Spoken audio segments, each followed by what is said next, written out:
تو شوہر کے انتقال کے بعد میں اس کے جو گھر والے یعنی سسرال والے ہیں وہ یہ کہتے ہیں یا ماں باپ کہتے ہیں ہم نے اس عورت سے نکاح کی اجازت لی تھی لیکن یہ عورت نکاح نہیں کر رہی ہے. حضرت تھانوی رحمۃ اللہ نے لکھا ہے کہ یہ اجازت نہیں ہے.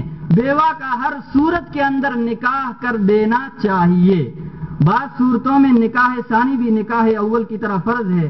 مثلا عورت جوان ہے, قرائن سے طبیعت میں تقاضا معلوم ہوتا ہے, تجرد میں فساد کا اندیشہ ہے یا نان و نفقہ کی تنگی ہے اور افلاس میں آبرو اور دین کو ضائع ہونے کا احتمال ہے تو بے شک ایسی عورت کا نکاح ثانی کرنا فرض ہوگا.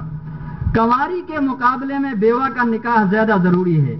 اگر غور صحیح سے کام لیا جاوے تو بنسبت پہلے نکاح کے جبکہ وہ کنواری تھی دوسرا نکاح اس بیوہ کا اہم ہے, کیونکہ پہلے تو وہ خالی الذہن تھی, مصالح زوجیت کا یا تو علم ہی نہیں تھا یا علم الیقین تھا, اور اب اس کو عین الیقین یعنی مشاہدہ ہو گیا. اس حالت میں وساوس و خطرات کا ہجوم زیادہ ہوتا ہے جس سے کبھی صحت کبھی آبرو کبھی دین سب برباد ہو جاتے ہیں.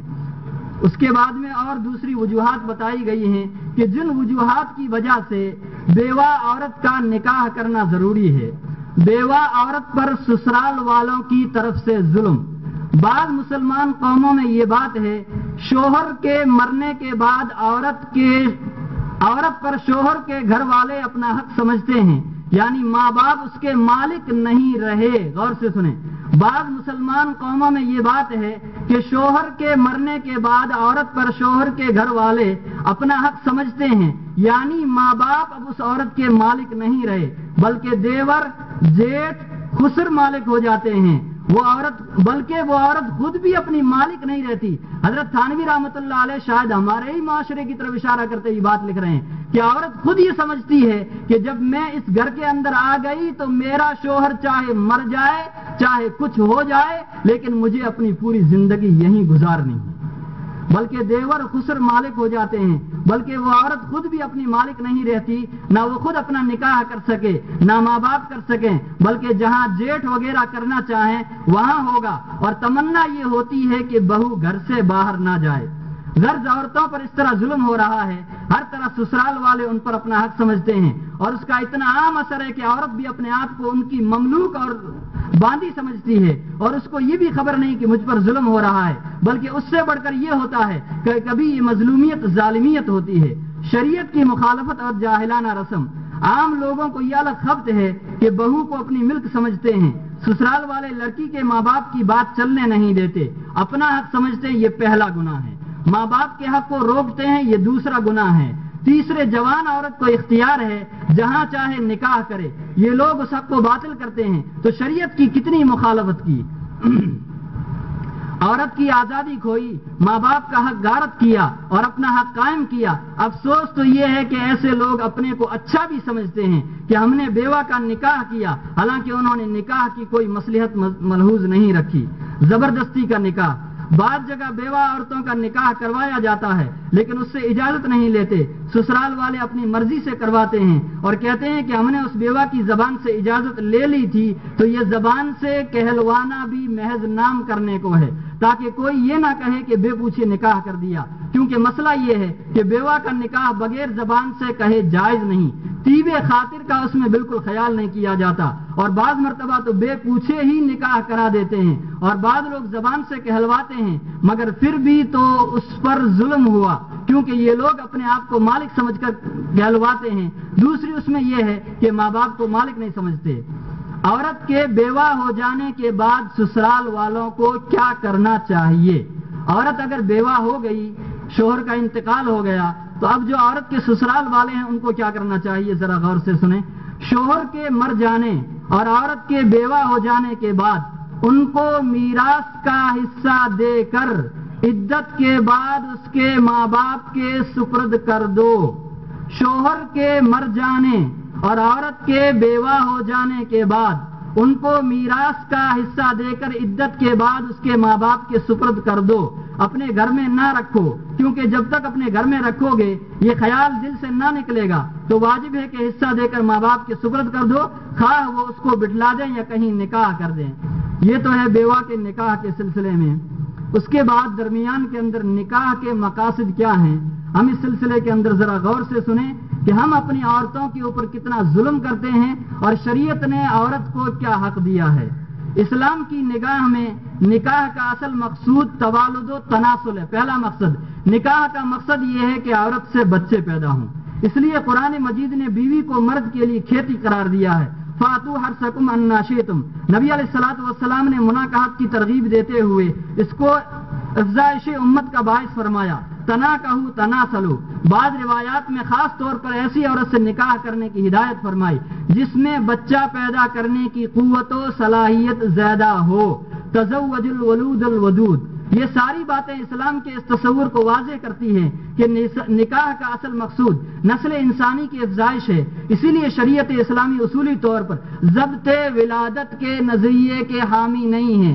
شریعت یہ چاہتی ہے کہ عورت کے بچے پیدا ہونے کو بند نہ کیا جائے، الا یہ کہ اگر کوئی مجبوری ہو۔ نکاح کا دوسرا اہم مقصد عفت و عصمت کی حفاظت ہے۔ نکاح کا مقصد یہ ہے کہ آدمی جب عورت سے نکاح کر لے تو نکاح کرنے کے بعد اب کسی دوسری عورت کی طرف اس کی نظر جانی ہی نہیں چاہیے۔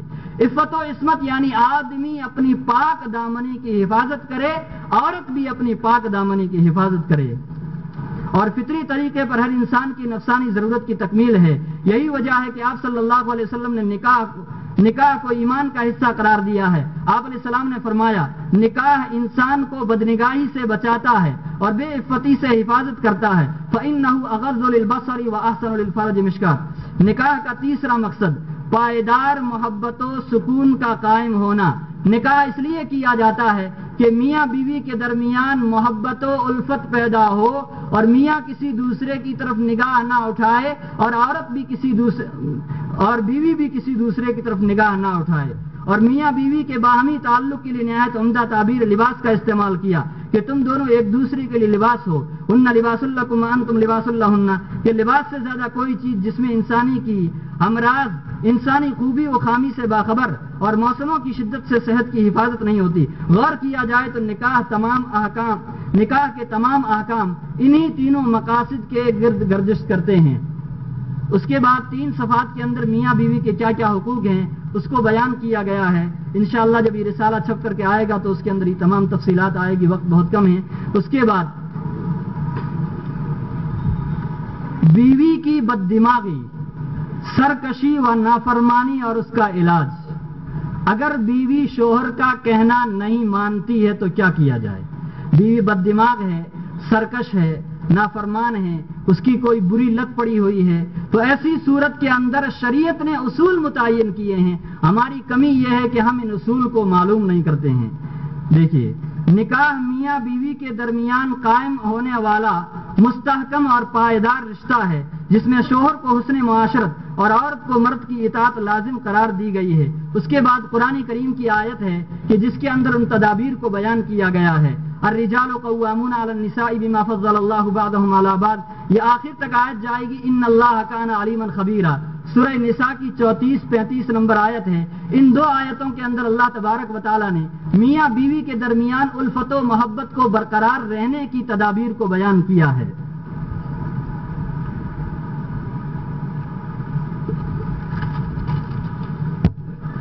ان دونوں آیات میں عورت کی نافرمانی کے بالترتیب 4 علاج تجویز کیے گئے ہیں، اور بات یہاں سے شروع کی ہے کہ الرجال قوامون علی النساء، مرد عورتوں پر حاکم اور نگران کار ہے۔ مرد عورتوں پر حاکم اور نگران کار ہے۔ کیونکہ جب نکاح کے ذریعے گھر وجود میں آیا ہے جس کے 2 رکن ہیں تو یہ بات مناسب نہیں کہ دونوں خود مختار ہو جائیں۔ عورت یہ چاہے کہ میں مختارہ بن جاؤں، مرد یہ چاہے کہ میں مختار بن جاؤں، تو ایک گھر کے اندر 2 بادشاہ، ایک ملک کے اندر 2 بادشاہ چل نہیں سکتے ہیں۔ خود مختار ہوں، اس سے بے راہ روی پیدا ہوگی اور دونوں ایک دوسرے پر حاکم ہوں گے تو کشمکش ہوگی، اور عورت کی بالادستی مرد کی بالادستی سے بہتر ہے، یعنی عورت کے مقابلے میں مرد کو حاکم قرار دیا جائے، یہ زیادہ بہتر ہے۔ اس کی حکمت اور وجہ بھی بتلا دی۔ ایک حکمت وہبی جس میں کسی کے عمل کا دخل نہیں، دوسرے حکمت کسبی جو عمل کا اثر ہے۔ پہلی وجہ ارشاد فرمائی بما فضل اللہ بعضهم علی بعض، اللہ نے دنیا میں خاص حکمت و مصلحت کے تحت ایک کو ایک پر بڑھائی دی، یعنی فطری طور پر اللہ نے مردوں کو قوت